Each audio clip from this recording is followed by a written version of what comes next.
नमस्कार, मैं हूं जय किशन और मनी की बात में आपका स्वागत है। निफ्टी की लगातार पिछले 4 सप्ताह से 11,000 नीचे और 11,500 में ऊपर की रेंज बनी हुई थी। ऑप्शन सेलर इसमें 11,000 की पुट बेच के और 11,500 की कॉल बेच के खूब मुनाफा कमा रहे थे। लेकिन मैंने पहले भी बताया था कि हमेशा सबके दिन एक समान नहीं रहते, कभी न कभी किसी न किसी का दिन जरूर आता है। ऑप्शन बायर के भी दिन आने वाले हैं। मैंने कहा था कि 11,500 की रेंज तोड़ेगा और तोड़ेगा तो एकदम 11,700, 800, 900 तक ये आसानी से जा सकता है, और वही हुआ। 11,800 का हाई बनाया। ऑप्शन सेलर जो हर बार 10, 12, 15 रुपए की ऑप्शन बेच के खूब पैसा कमा रहे थे, इस बार बेचे तो उनको लगातार 4 गुना 5 गुना तक नुकसान हुआ। यानी कि जितना कमाया था पिछले 3-4 सप्ताहों में, वो एक ही सप्ताह में मार्केट ले गया।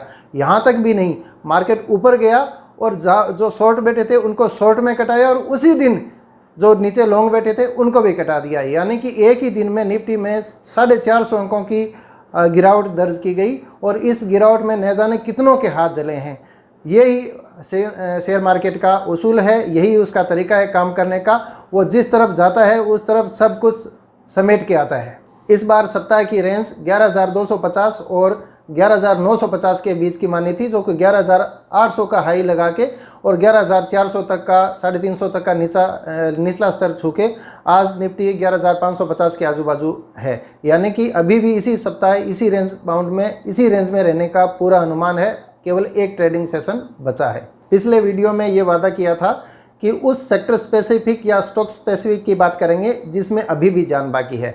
सार्वजनिक क्षेत्र का जो सेक्टर हैं और जो स्टॉक हैं उनमें अभी भी गुंजाइश है, और वो क्यों लेने के लायक हैं और कैसे उनमें निवेश किया जा सकता है, कौन कौन से सेक्टर हैं, कौन कौन से स्टॉक हैं, उनके बारे में बात करने का वादा किया था। आज हम उसी मुद्दे को लेकर आए हैं और देखते हैं कि कौन सा सेक्टर और कौन से स्टॉक फायदेमंद आने वाले समय के लिए हो सकते हैं। वैसे तो सरकार के पास में खूब सारी कंपनियां हैं, सार्वजनिक उपक्रम के बहुत सारे संयंत्र काम करते हैं, लेकिन सब की सब स्टॉक मार्केट में लिस्टेड नहीं है। आज हम केवल उन्हीं की बात करते हैं जो स्टॉक मार्केट में लिस्ट हैं और हम उनके शेयर खरीद सकते हैं। सरकार ने प्रॉफिटेबिलिटी के हिसाब से 4 भागों में अपनी कंपनियों को बांटा है। एक है महारत्न कंपनियां, दूसरी हैं नवरत्न कंपनियां, तीसरी हैं जो मिनी रत्न है उसका पार्ट 1 और मिनी रत्न का पार्ट 2। इस प्रकार 4 कैटेगरी में सार्वजनिक उपक्रमों को बांटा गया है, उनकी प्रॉफिटेबिलिटी और उनके प्रदर्शन के आधार पर। अब बात करते हैं कि महारत्न कंपनियां कौन सी होती हैं। महारत्न कंपनियां वो होती हैं जिनकी नेटवर्थ लगातार 3 सालों तक 10,000 करोड़ रुपए से ऊपर हो, या उनका जो टर्नओवर हो वो 20,000 करोड़ से ज़्यादा का हो।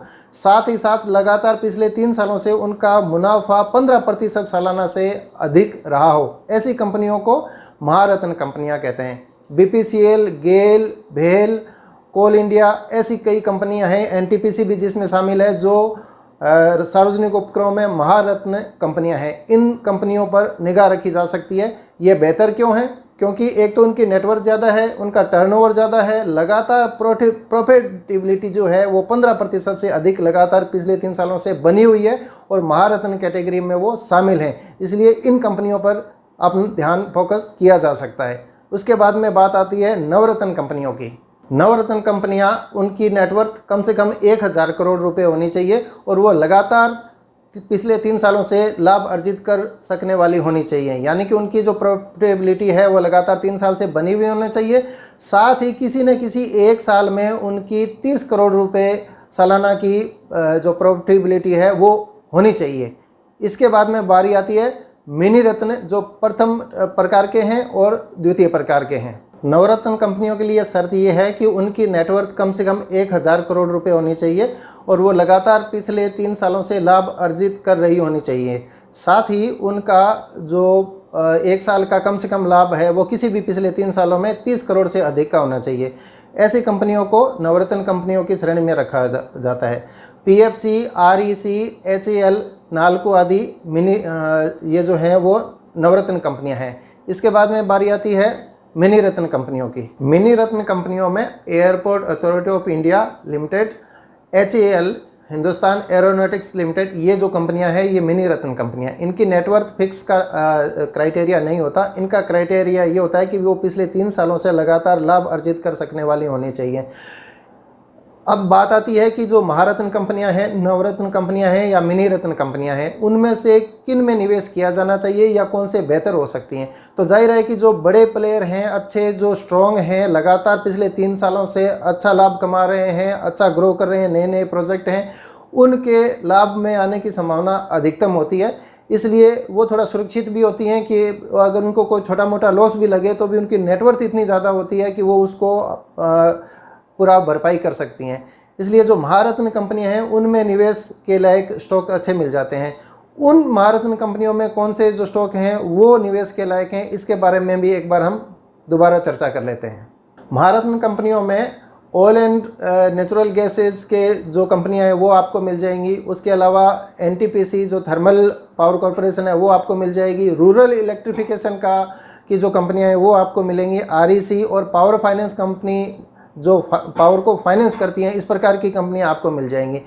ऑयल एंड नेचुरल गैसेस का जो क्षेत्र है वो इतना आगे आने वाले टाइम में बेनिफिशियल नहीं है और मुझे नहीं लगता, लेकिन फिर भी जो रूरल इलेक्ट्रिफिकेशन का जो क्षेत्र है और जो फाइनेंस का क्षेत्र है वो ज़्यादा उम्दा है और उसमें एक फिक्स यील्ड आने की संभावना होती है। इसलिए आरईसी, पीएफसी जैसे जो क्षेत्र हैं उनमें ज़्यादा संभावना नज़र आती हैं। तो इस प्रकार की कंपनियों में अपने आर्थिक सलाहकार से राय लेकर निवेश किया जा सकता है, ये मेरा मानना है। आज का वीडियो स्ट्रॉन्ग डिस्क्लेमर है, ये केवल एजुकेशनल पर्पज़ के लिए, इसका कोई किसी भी स्टॉक के संबंधित रिकमेंडेशन से इसका कोई लेन देना नहीं है।